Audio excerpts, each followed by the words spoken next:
Kami sudah terhubung dengan peneliti ekonomi KOR, Yusuf Randy Manilet. Halo, apa kabar Pak Yusuf? Kabar baik, Mas. Ya, Pak Yusuf, bagaimana Anda membaca fenomena sel Indonesia? Apakah ini menandakan alarm bahaya krisis kepercayaan terhadap fundamental ekonomi, Pak? Ya, kalau kita berkaca dulu pada kondisi makronya, memang di sepanjang awal tahun 2026 ini kondisinya memang tidak begitu baik ya. Kita paham bersama bahwa adanya konflik geopolitik antara Iran, Israel, dan juga Amerika Serikat ini mengubahlah proyeksi dari ekonomi global kita di awal tahun ini dan juga proyeksi hingga akhir tahun 2026 ini. Sehingga karena adanya perubahan dan penyesuaian yang muncul imbas dari konflik geopolitik ini, akibatnya berimbas pada penyesuaian portofolio yang dilakukan oleh investor. Banyak kemudian investor melakukan penyesuaian portofolio mereka dan intinya mereka lebih mempercayai untuk menempatkan dana mereka atau aliran investasi mereka ke tempat atau lokasi yang dianggap lebih stabil, lebih aman. Sehingga karena mereka ingin memindahkan portofolio mereka, mereka kemudian mengambil aliran dana yang selama ini ditempatkan ke emerging emerging market termasuk di dalam Indonesia ke negara-negara yang sifatnya lebih safe haven gitu ya, termasuk di dalamnya seperti Amerika Serikat. Nah, di saat yang bersamaan, kalau kita bicara konteks khusus Indonesia, ketika ada tekanan global yang muncul dari konflik geopolitik, ada sentimen-sentimen yang juga muncul dari domestik, termasuk di dalamnya sentimen yang muncul ketika beberapa lembaga pemeringkatan rating itu menilai bahwa tata kelola dari APBN itu tidak begitu baik karena secara sederhana kebutuhan belanjanya itu cukup banyak dan besar karena harus mengakomodasi kebutuhan belanja strategis, tapi di saat yang bersamaan penerimaannya ini belum bisa mengejar dari target dari sisi belanjanya. Jadi karena ada kekhawatiran tersebut, makanya ini semacam ada outlook yang negatif yang diberikan oleh lembaga pemeringkatan rating. Itu sentimen yang muncul. Di saat yang bersamaan, tidak jauh dari eh, dikeluarkannya outlook negatif dari lembaga pemeringkatan rating, pemerintah pun juga mengeluarkan kebijakan yang sifatnya tiba-tiba gitu ya. Misalnya kebijakan ekspor satu pintu melalui PT DSI. Nah, meskipun memang ada tujuan kenapa kemudian DSI itu dibuat, tetapi di saat yang bersamaan DSI-nya itu sendiri bisa menimbulkan ketidakpastian terutama bagaimana tata kelola ekspor di tahun ini dan juga di tahun 2027. Sehingga ini yang kami lihat juga menambah sentimen lain dari sentimen yang muncul di ekonomi domestik kita. Di luar itu, kalau kita perhatikan juga ada sentimen mengenai perubahan kebijakan yang juga sempat muncul dan juga ada sentimen dari tata kelola MBG misalnya yang juga muncul belakangan ini sehingga ini terakumulasi menjadi sentimen-sentimen yang tidak begitu baik untuk pengelolaan ekonomi di dalam negeri. Jadi ketika misalnya tadi kita diskusikan di awal ada tekanan yang muncul dari ekonomi global dan di saat yang bersamaan kemudian tekanan ini ditambah sentimen negatif dari pengelolaan ekonomi domestik ini kemudian menyatu sehingga itu yang kami kira menjadi salah satu alasan kemudian kenapa ramai muncul semacam pemberitaan mengenai sel Indonesia karena tadi kita melihat bahwa tekanannya itu ganda ya, tidak hanya dari sisi domestik, kemudian juga dari sisi dalam negeri sentimennya itu memberikan dampak yang tidak begitu baik. Jadi ini memang muaranya dari global, tapi di saat bersamaan ini kemudian diperparah juga dengan sentimen yang kemudian tidak begitu baik dari pengelolaan ekonomi domestik kita seperti itu. Dari akumulasi sentimen tersebut, apa sebenarnya Pak faktor terbesarnya? Yang paling besar sebenarnya perubahan kebijakan yang terjadi secara tiba-tiba ya. Karena kita paham bahwa pelaku usaha, investor itu sangat sensitif dengan perubahan kebijakan yang terjadi secara tiba-tiba. Misalnya saya ambil ilustrasi kebijakan PTDSI di mana di awal PTDSI itu mengharuskan tiga komoditas harus melakukan atau ya melakukan ekspor melalui PTDSI.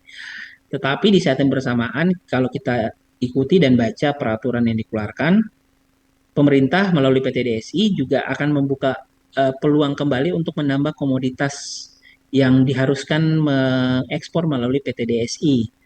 Nah, sayangnya kan komoditas apa yang kemudian akan dipilih ini belum belum clear ya, belum jelas. Nah, ini menambah ketidakpastian lagi nih dari sisi pelaku usaha. Apakah mereka akan pelaku usaha terutama di komoditas tertentu akan dipilih ya atau masuk ke dalam list yang diharuskan mengekspor melalui DSI atau tidak gitu.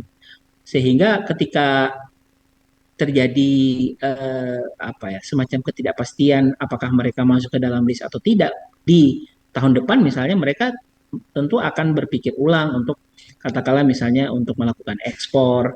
Mereka tentu akan juga melakukan penyesuaian kembali untuk rencana ekspansi misalnya karena itu tadi ada ketidakpastian yang muncul. Nah, di saat yang bersamaan ya ada isu-isu fundamental yang memang sebenarnya uh, bisa diperbaiki, tapi sayangnya pendekatannya pemerintah itu belum sepenuhnya menyasar ke sana. Sebagai contoh misalnya kalau kita bicara program-program strategis ya seperti MBG. MBG itu kan programnya sangat besar. Tujuannya mungkin baik ya, terutama dalam konteks tadi mendorong peningkatan gizi ataupun mungkin menurunkan tingkat stunting.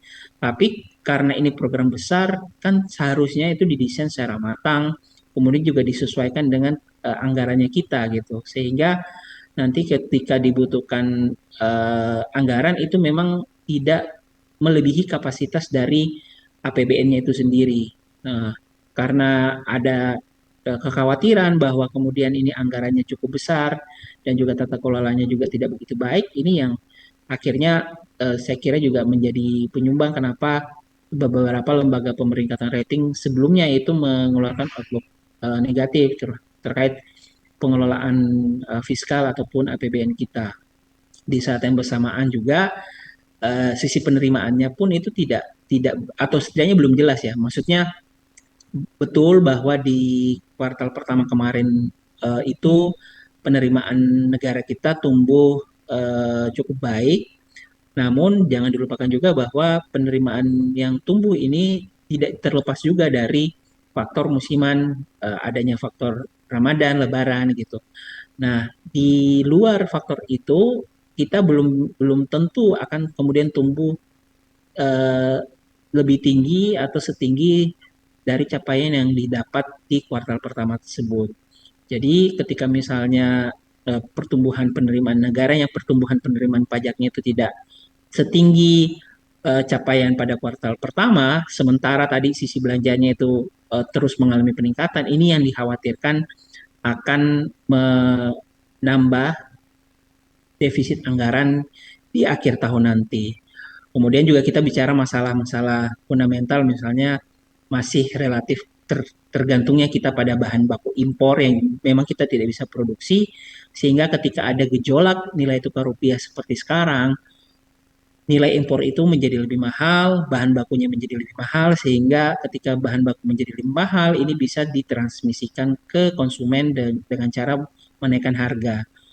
Kenaikan harga yang terjadi itu kan akhirnya bisa memberikan dampak yang memang akan berbeda-beda setiap konsumen, tapi ketika kita bicara untuk kelas menengah dan calon kelas menengah misalnya itu saya kira akan cukup signifikan akan mempengaruhi mereka untuk kembali menyesuaikan pola konsumsi mereka gitu.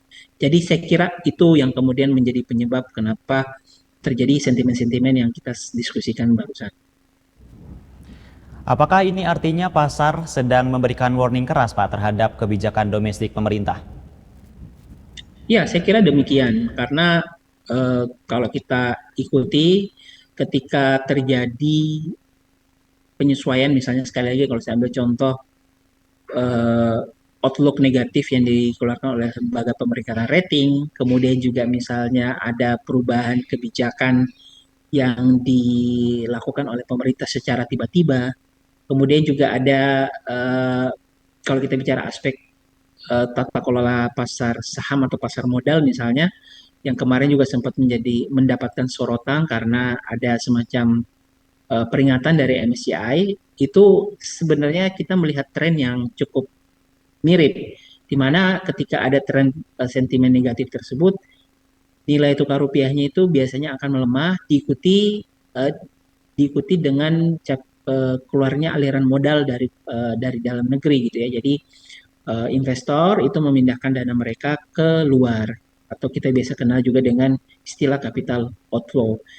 Nah, kenapa kemudian mereka memindahkan aliran modal mereka? Karena mereka merasa bahwa itu tadi kondisi kondisi yang mereka hadapi atau mereka lihat di dalam negeri itu tidak begitu baik, sehingga mereka perlu memindahkan untuk sementara waktu dana mereka sampai kemudian mereka bisa bisa lebih lebih yakin gitu ya di kemudian hari, apakah ekonomi kita akan sudah jauh lebih baik atau tidak gitu, sebelum kemudian mereka akan memindahkan dana mereka lagi gitu. Jadi ya memang apa, isu tersebut muncul karena tadi bahwa ada kekhawatiran pasar terkait kredibilitas kebijakan yang dikeluarkan pemerintah, sehingga mereka melakukan penyesuaian. Dan ketika misalnya kebijakannya itu dirasa tepat oleh pasar keuangan, mereka juga akan merespon positif gitu. Sederhananya seperti yang kita lihat misalnya di hari ini ya, ketika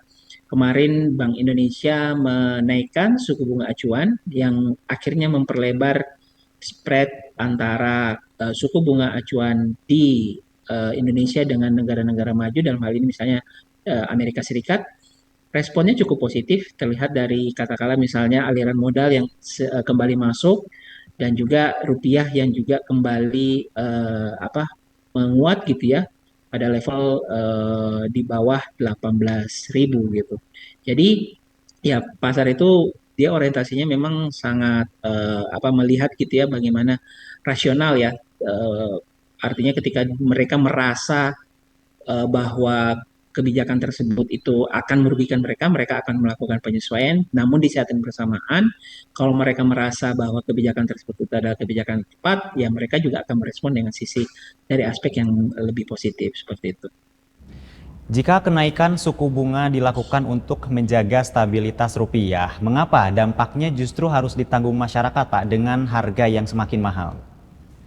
Ya, eh, jadi seperti ini. Kalau kita bicara kebijakan suku bunga acuan, itu semata-mata tidak hanya untuk menarik minat investor untuk berinvestasi kembali di dalam negeri.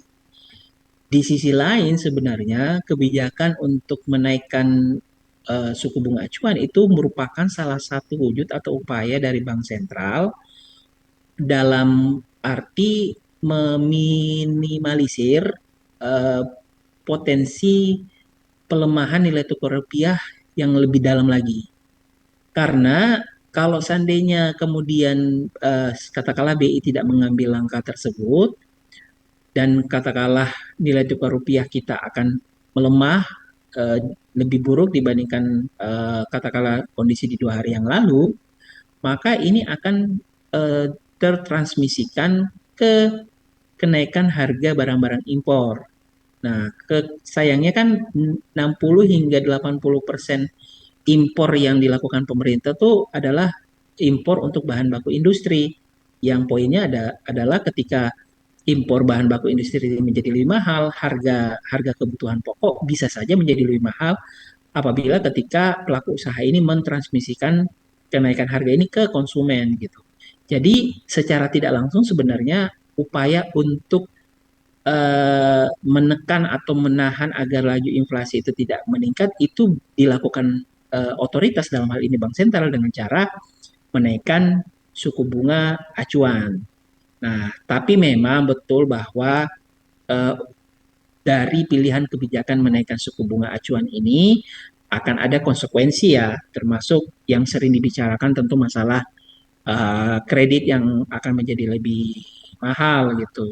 Nah, makanya eh, karena sekarang dari sisi kebijakan suku bunga acuannya itu sudah dinaikkan, otoritas terkait dalam hal ini Bank Indonesia perlu memaksimalkan dari sisi kebijakan yang lain.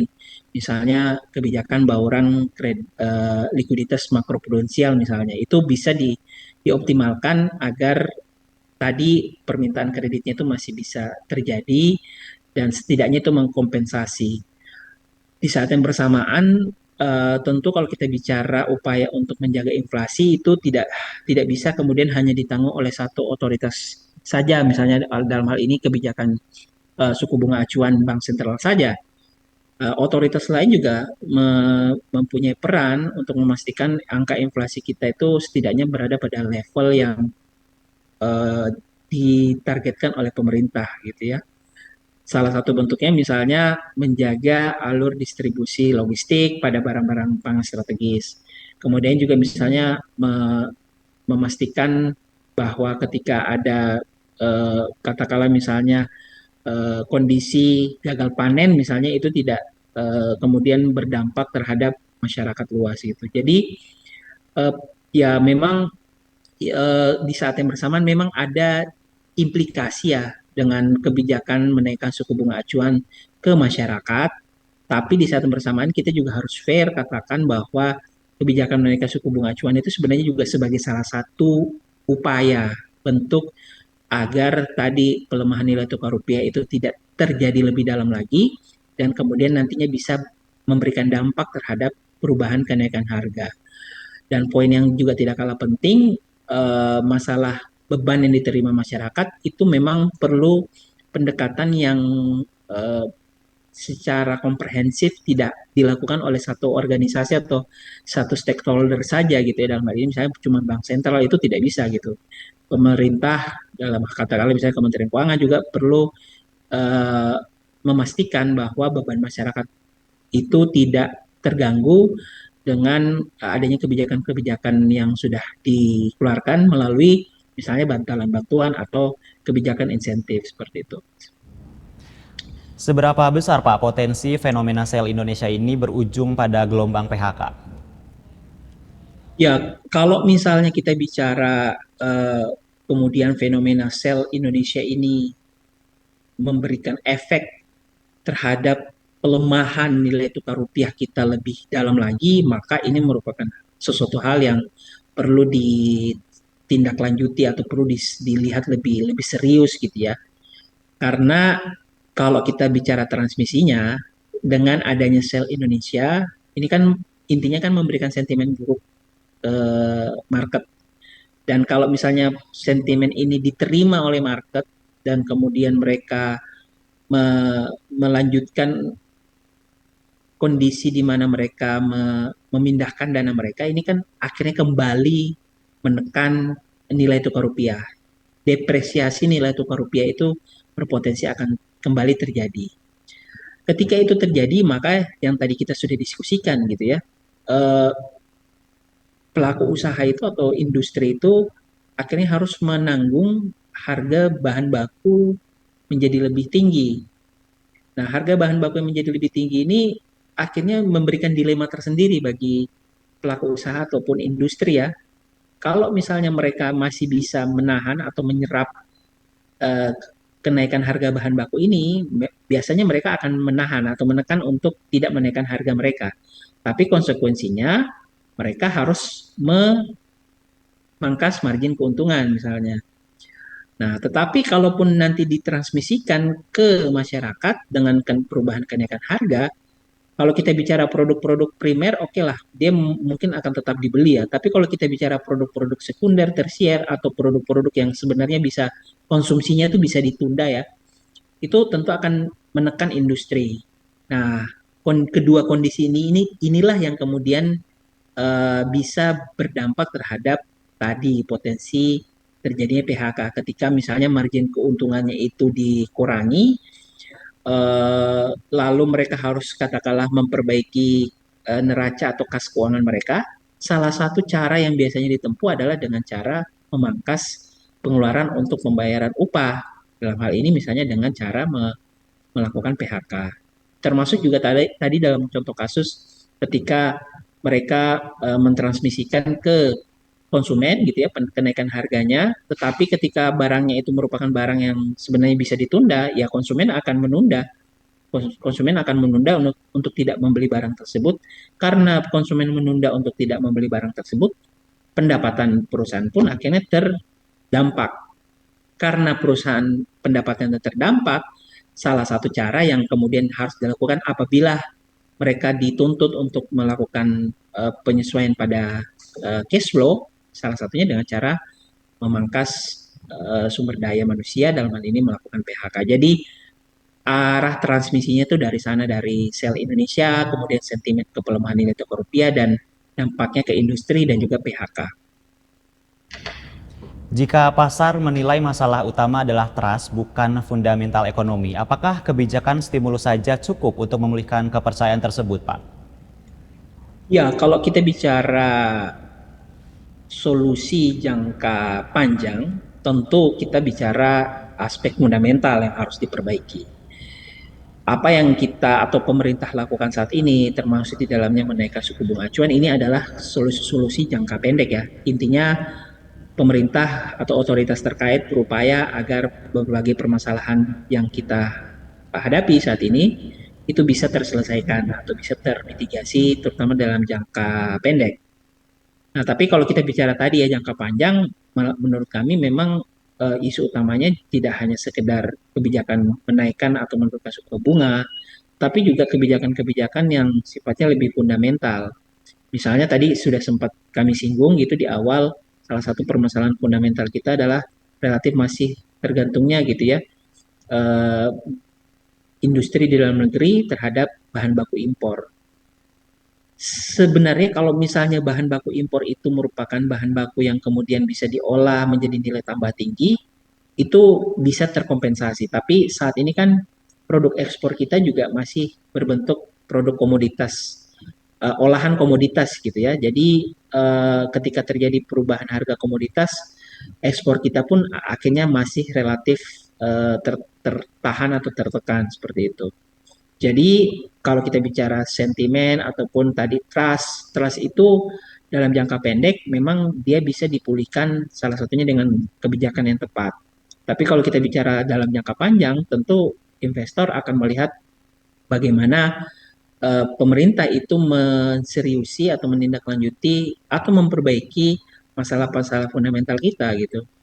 Karena kalau kita bicara eh, trust itu akan sangat banyak gitu ya faktornya, termasuk tadi bagaimana pemerintah memperbaiki dan juga bagaimana kemudian pemerintah mempertahankan apa yang sudah diperbaiki gitu ya. Jadi tidak hanya kemudian memperbaiki tapi juga mempertahankan eh, apa capaian apa yang sudah didapat sehingga investor itu akan merasa aman. Kalau misalnya mereka akan berinvestasi katakanlah dalam jangka panjang, mereka tidak was-was karena katakanlah misalnya tiba-tiba akan ada perubahan kebijakan baru dan sebagainya gitu. Jadi untuk menggaining trust itu diperlukan memang kebijakan-kebijakan jangka pendek, tapi yang tidak kalah penting pula kalau kita bicara untuk kembali merestore trust itu diperlukan juga kebijakan-kebijakan jangka panjang termasuk perbaikan fundamental struktural ekonomi kita.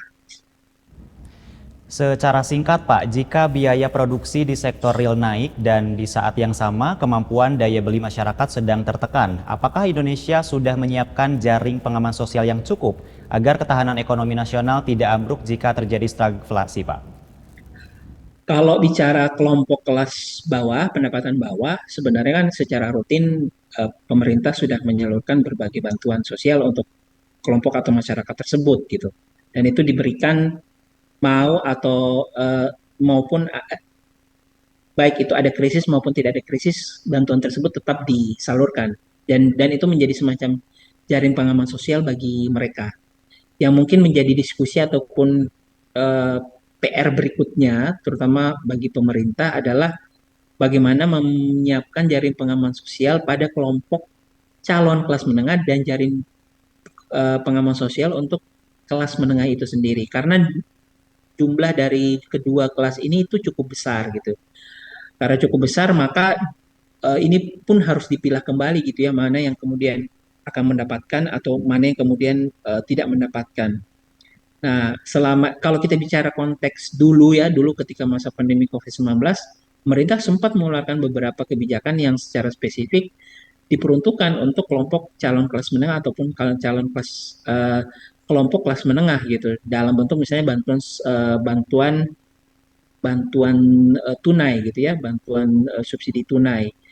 Nah, tapi kan setelah pandemi, kemudian bantuan itu ditarik kembali. Nah, di periode tahun ini misalnya, untuk memastikan tadi bagaimana kemudian kebijakan ini tidak memberikan dampak atau memberikan dampak buruk ke masyarakat, ya tentu jaring pengaman sosialnya itu perlu dipertimbangkan untuk diperluas. Baik itu kemudian diperluas secara permanen atau setidaknya diperluas dalam periode waktu tertentu, terutama ketika tekanan ekonominya sedang meningkat. Misalnya katakanlah di kuartal kedua atau di kuartal ketiga, pemerintah merancang jaring pengaman sosial khusus untuk kelompok calon kelas menengah seperti itu. Jadi saya kira itu ya artinya jaring pengaman sosial itu perlu dipersiapkan terutama untuk kelas menengah, dan yang sudah diberikan untuk kelompok kelas bawah itu dipertahankan untuk lebih tepat sasaran agar bantuannya menjadi lebih optimal dalam menghadapi situasi atau kondisi seperti saat ini. Baik, terima kasih banyak Pak Yusuf untuk waktu dan diskusinya di Prime Report kali ini. Sukses dan sehat selalu, Pak. Terima kasih, salam sehat selalu. Pemirsa, tetaplah bersama kami. Prime Report akan kembali dengan berita penting lainnya.